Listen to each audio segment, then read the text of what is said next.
Nós vamos falar hoje sobre fobia social, transtornos de ansiedade social, né? A fobia social, transtorno de ansiedade social, ele está classificado no CID-10, no F40 e no CID-11, 6B04. Nós estamos nessa transição, né, do CID-10 para o CID-11, né? Vamos lá. No próximo slide, vocês vão ver sobre a ansiedade social, né? E aí vem uma grande coisa que a gente precisa entender, né? A ansiedade é normal no ser humano. E quando você tem, é normal você sentir ansiedade, né? Principalmente quando você tem esse desejo moderado de aprovação, uma expectativa sempre de ser aprovado, razoável tolerância a ser reprovado. É normal você também ficar triste quando você não conseguiu alguma coisa que você queria muito, né? E esquecer rapidamente as falhas. Isso é importante que você, nessa ansiedade, nessa depuração dessas reprovações, você consiga esquecer rapidamente, né? E quando você tiver alguma dúvida, você sempre tem que interpretar os sinais como positivos, né? E sempre para o seu crescimento. Então, a fobia social, ela tem uma característica importante, né? Que é muito, e a gente sempre vai usar, né, o DSM-5, né, TR, que é a última atualização, né? E você sempre tem que ter alguns critérios, né? Eu vou primeiro falar esses critérios separadamente, depois eu falo os critérios de uma maneira mais global para vocês entenderem. Mas você tem que ter um forte desejo de aprovação, uma expectativa de não ser aprovado, um extremo desconforto ao ser desaprovado, fica muito preocupado e desconfortável com as falhas, rumina sobre a mesma coisa durante tempos e tempos, e quando você tem uma dúvida, você tem que interpretar os sinais como crítica pessoal, né? Ou seja, em vez de você caracterizar a dúvida como um crescimento, você diz, caramba, isso é uma crítica que estão fazendo contra mim. Mas vamos lá. O que pode temer o ansioso social? Então, você pode ter uma dificuldade em falar ao telefone, ser apresentado a pessoas, ser olhado enquanto faz qualquer coisa, falar em público, assinar o nome, escrever, estar em fila, festas, comer ou beber, usar banheiro público, transporte público, falar em grupo, prolongar uma conversa, entrar em uma sala cheia de gente, ter que mostrar que se consegue fazer o que se espera de nós e estar com pessoas sexualmente atraentes, estar com figuras de autoridade e perder o controle das funções fisiológicas, né? Ou seja, tem muitos sintomas somáticos, né? E aí é o próximo slide, que são os componentes da ansiedade, que eles podem ser físicos, fisiológicos, cognitivos, comportamentais e emocionais. Então, é normal que quando a gente fique muito ansioso, né, depois lá na frente a gente vai falar dos diagnósticos diferenciais da fobia social, né? Mas esses são os componentes da ansiedade. Tudo da ansiedade vai passar pelas questões físicas, fisiológicas, cognitivas, comportamentais e emocionais. São as características do slide anterior. Então, os efeitos no corpo, né? Ter sinais de ansiedade que outros podem ver, ou seja, você pode ficar com o rosto mais avermelhado, você pode começar a suar as mãos, tremer, sentir-se tenso, incapaz de descontrair, ou seja, de conseguir conversar com as pessoas, ter uma sensação muito grande de pânico, batimento rápido do coração, tontura, náusea, falta de ar, são os efeitos que vão estar acontecendo no corpo, né? Além disso, a gente tem o que pode, além disso, né, o que pode temer no corpo, né? E a gente tem os efeitos, né, no corpo. Então vamos lá, próximo slide. Efeitos, né, que a gente pode ter no pensamento, né? Procurar-se sobre o que os outros estão pensando de você. Dificuldade de você se concentrar, não conseguir se lembrar, né, do que estão falando. Focar a ação sobre o que está fazendo e falando, de forma tensa. E não consegue pensar no que está dizendo. Dar ênfase ao que faz mal e não às coisas boas, né? Vamos lá, próximo. Efeitos no pensamento, né? Depois do efeito do pensamento, a gente tem os efeitos no comportamento. Os efeitos no comportamento, você tem alterar o seu padrão de voz, ou ficar mais agudo, uma voz mais trêmula, evitar o contato visual, porque você tem o medo do julgamento, o medo da pessoa achar que você está fazendo o errado, né?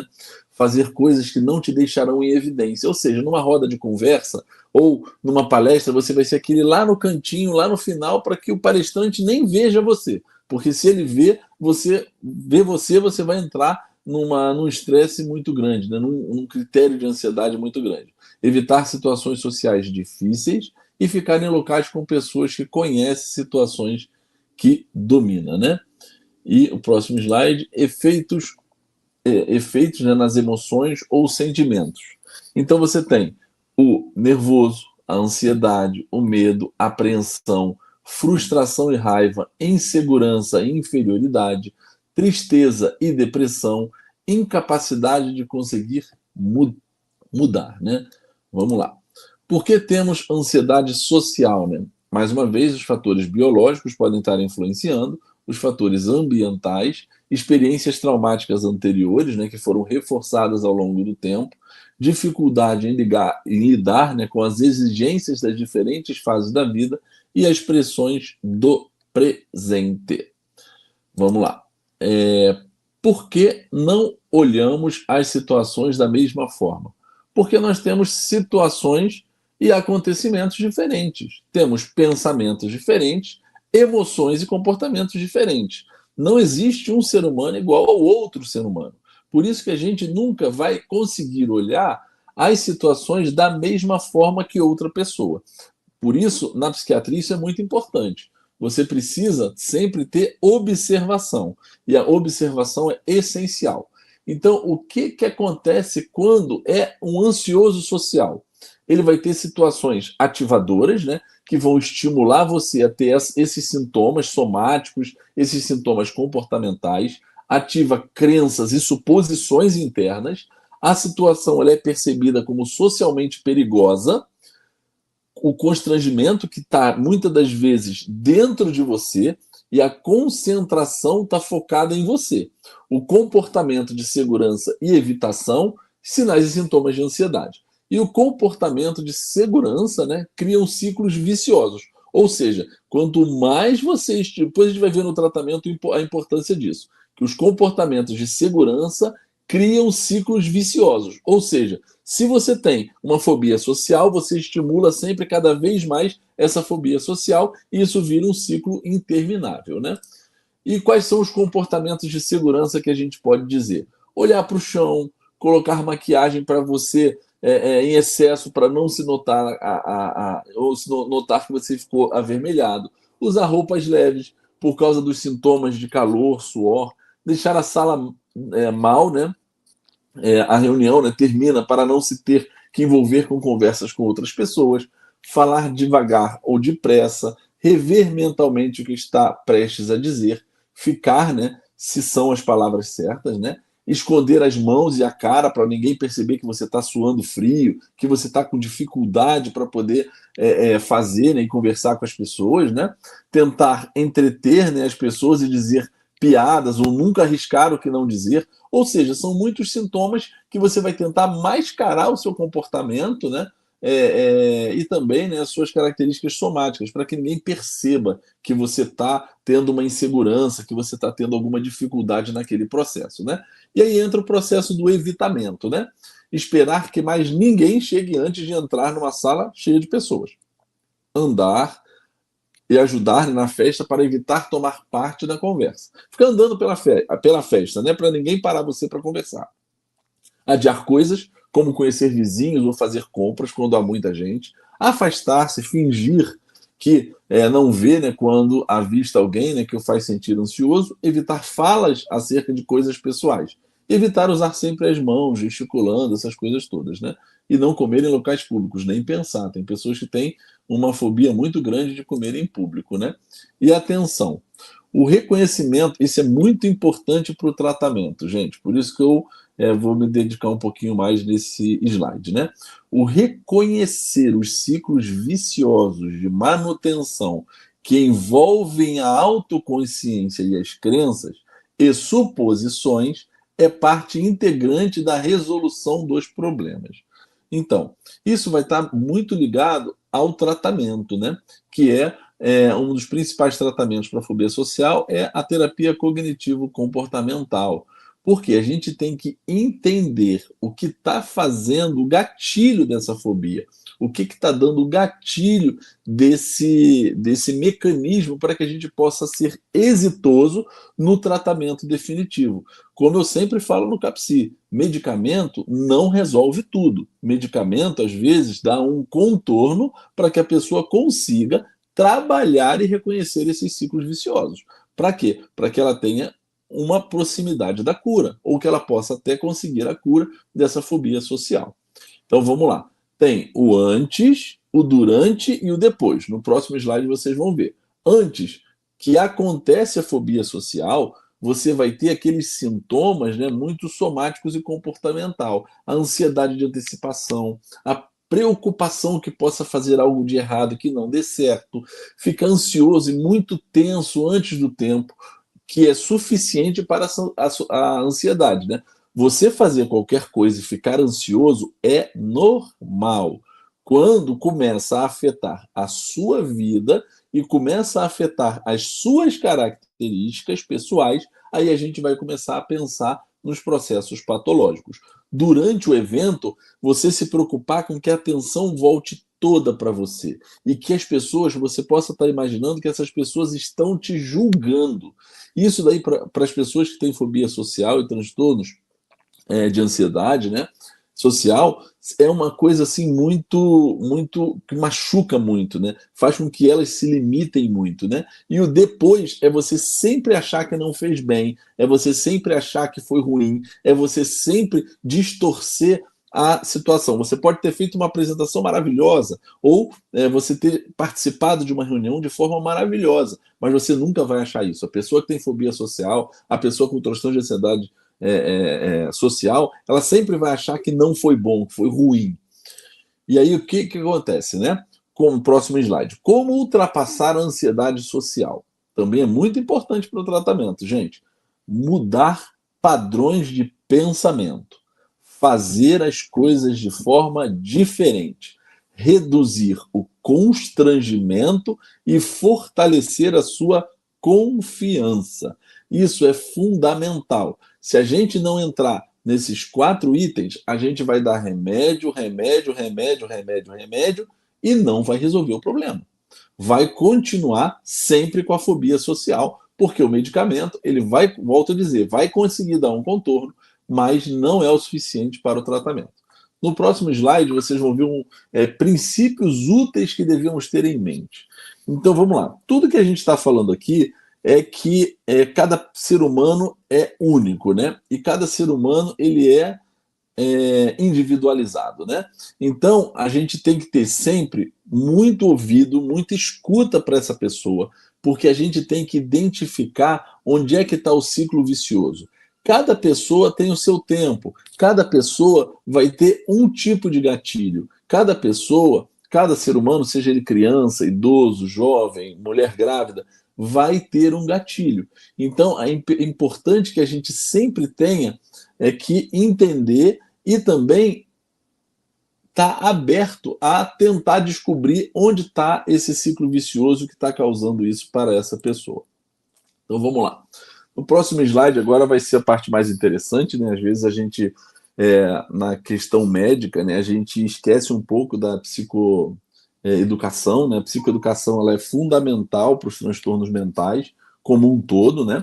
A gente precisa mostrar para as pessoas que você está se interessando pelo problema, né, pelo problema deles, né, e que isso daí você vai ajudar eles a resolver esse problema ou mitigar um pouco esse problema.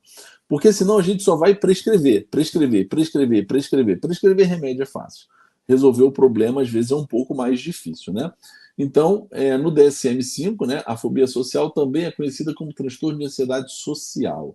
E ela é definida por um medo ou uma ansiedade persistente e intenso em relação a situações sociais específicas, onde o indivíduo teme a ser julgado negativamente, envergonhado ou humilhado.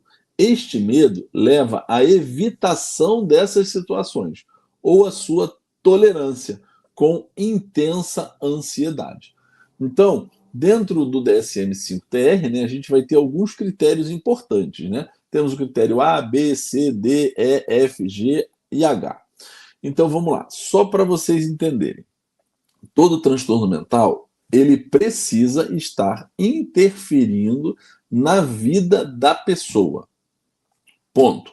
Não está interferindo na vida da pessoa, não é transtorno mental. Às vezes essa pessoa precisa trabalhar para que isso não se transforme em um transtorno mental. Mas vamos lá. Critério A. Medo ou ansiedade acentuada em relação a uma ou mais situações sociais em que o indivíduo é exposto ao possível escrutínio de outros. O indivíduo teme que seus atos ou sintomas de ansiedade sejam percebidos de forma negativa. As situações sociais quase sempre provocam medo ou ansiedade. As situações sociais são evitadas ou toleradas com medo ou ansiedade intensa. O medo, a ansiedade ou a evitação causam prejuízos significativos no funcionamento social, profissional, acadêmico ou em outras áreas importantes da vida. F. O medo, ansiedade ou evitação são persistentes, geralmente durando 6 meses ou mais. Vejam só, se um paciente chega para você no seu consultório, ou chega lá no CAPSI, ou chega no CAPS adulto, e te fala que está com uma ansiedade muito grande para dar palestra, para dar aula, para fazer um monte de coisa, e isso está acontecendo há um mês. Vamos primeiro trabalhar sobre os ciclos viciosos, vamos ver o que está causando isso nele, o que pode estar causando, porque ele não vai entrar dentro dos critérios do DSM-5 para a gente poder tratá-lo. O medo e a ansiedade ou a evitação são atributos atribuíveis, né, aos efeitos fisiológicos de uma substância ou outras condições. Ou seja, se esse medo, ansiedade ou evitação, eles estão atribuídos, por exemplo, eles estão aparecendo principalmente naquelas pessoas que usam substâncias, como, por exemplo, hoje em dia, maconha, skunk, zirrê. Esse medo e essa ansiedade, no pós-uso, ele não vai estar relacionado a uma fobia. Isso está relacionado ao uso de substâncias. Então, por isso a gente tem que ter uma observação muito grande. Para quê? Para mostrar para essas pessoas que isso não está relacionado à fobia, mas está sendo provocado pela substância que ele está usando de forma recreativa ou até de forma excessiva, né? Medo ou ansiedade não são melhores explicados por outros transtornos mentais. E aí a gente vai entrar numa outra coisa muito interessante, talvez o que eu mais gosto de falar, né? Que eu acho que quando a gente tem, né, o próximo slide aí, por favor, que a gente tem uma característica muito importante, né? Que como é que a gente vai dar um diagnóstico se a gente não consegue fazer os diagnósticos diferenciais? Então, vamos lá. Aí vem uma grande coisa que a gente pode falar. Às vezes a pessoa simplesmente tem timidez. E outra coisa, essas observações clínicas que a gente vai fazer, né, é muito interessante porque a timidez ela pode muito bem ser confundida com uma fobia social. Assim como uma pessoa que é extremamente tímida, ela também pode ser muito confundida com um transtorno de personalidade evitativo. Por que isso? Primeiro, nós temos que considerar o que está escrito no DSM-5, onde lá diz que tem que causar prejuízo às habilidades da pessoa, sejam domésticas, laborais, recreativas. Se isso não causar problemas nessas atividades do paciente, se não for um problema, isso não é doença, isso é timidez. Se a pessoa é extremamente tímida e ela tem uma característica pessoal de não querer se expor, mas que ela vai bem na escola, vai bem no trabalho, se tiver que fazer um trabalho, ela vai fazer o trabalho, ela pode chegar para o professor e falar assim, olha, eu não quero fazer o trabalho sozinho, em grupo, eu quero fazer sozinho, se dedica ao trabalho de forma perfeita e não dá nenhum prejuízo, ela está indo, está conseguindo passar de ano, está conseguindo ter uma interação social, ela não tem doença. Mas se isso começa a atrapalhar a vida dela, aquela pessoa extremamente ansiosa, aí sim vai ter um transtorno de ansiedade generalizada, né? Desculpa, um transtorno de personalidade, né, evitativa. É claro que a gente está falando de sintomas, né? Eu digo sempre que a psiquiatria é uma colcha de retalhos, né? Onde você tem sintomas que vão estar presentes em várias síndromes, né? E que você pode encaixar em diversas patologias.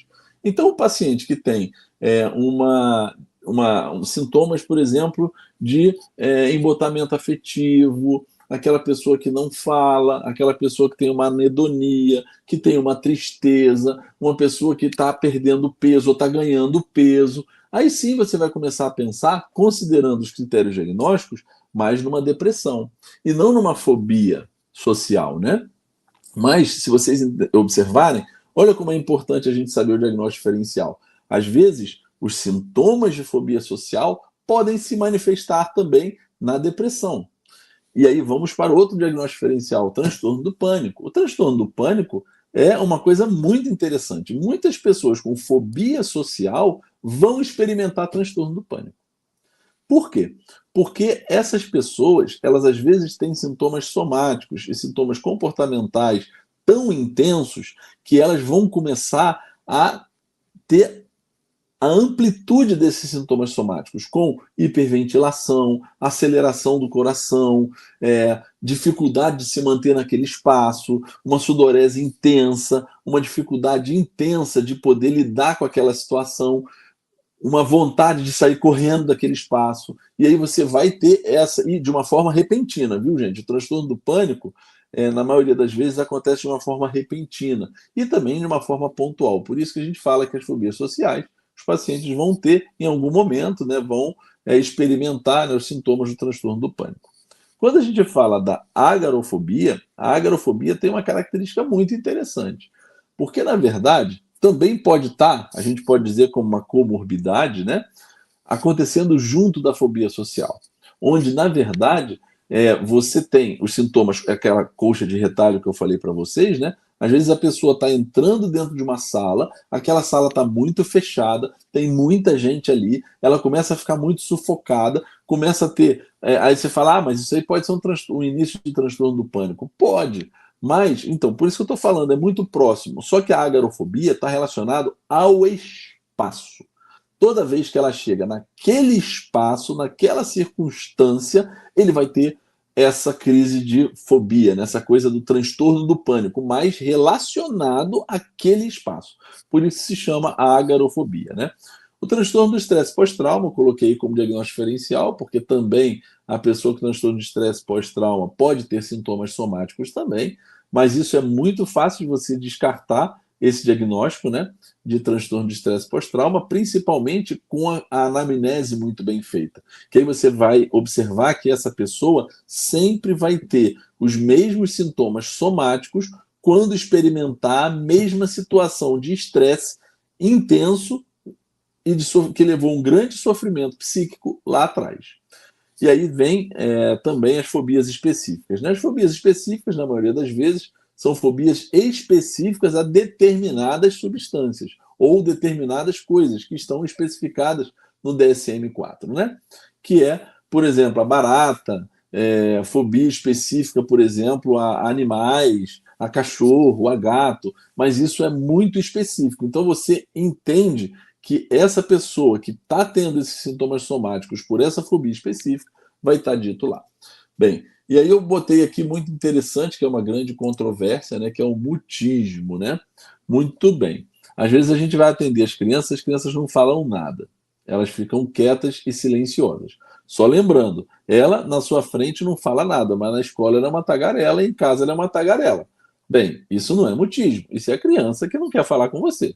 Agora, se ela tem essa dificuldade de falar, seja na escola, seja em casa, seja no consultório, e que muitas das vezes essa criança ela já não gosta de participar das apresentações, e aí os pais insistem que essas crianças participem dessas apresentações.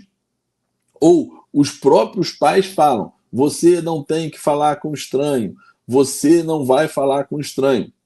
Então existe uma linha, uma corrente que acredita que esse mutismo na infância é um dos processos de formação, né, de psicopatologia, que a gente tem que desconfiar que pode levar a um processo de uma fobia social, né? E claro que quanto mais jovem, né, você tiver o estímulo, né, daqueles ciclos viciosos, né, mais vai fazer com que você tenha, né, essa, essa, esse fortalecimento desse mutismo e de outros sintomas, né? E a gente tem também aqui, eu botei duas curiosidades, né? A gente pode dizer assim, que é o Taijin Kyofusho.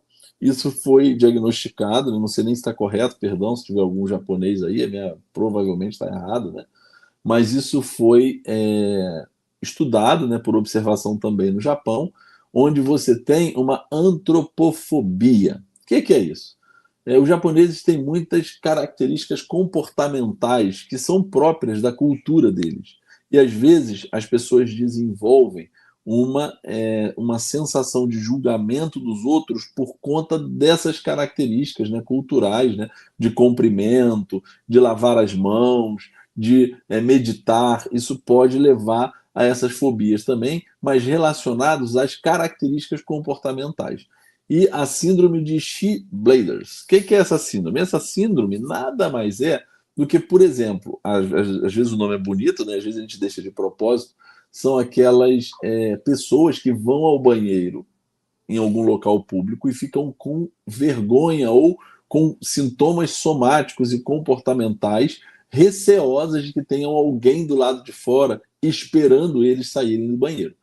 E isso é muito comum, né, no nosso meio. E só lembrando, traz consequências para a vida da pessoa que vão estar atrapalhando a rotina de vida dela? Não, não é doença, não é síndrome de Schindler. É apenas uma característica comportamental daquela pessoa e que vida que segue. É só, se ela quiser um dia trabalhar isso, ela pode trabalhar com a psicoterapia, né? Então, aí tem os diagnósticos diferenciais, né?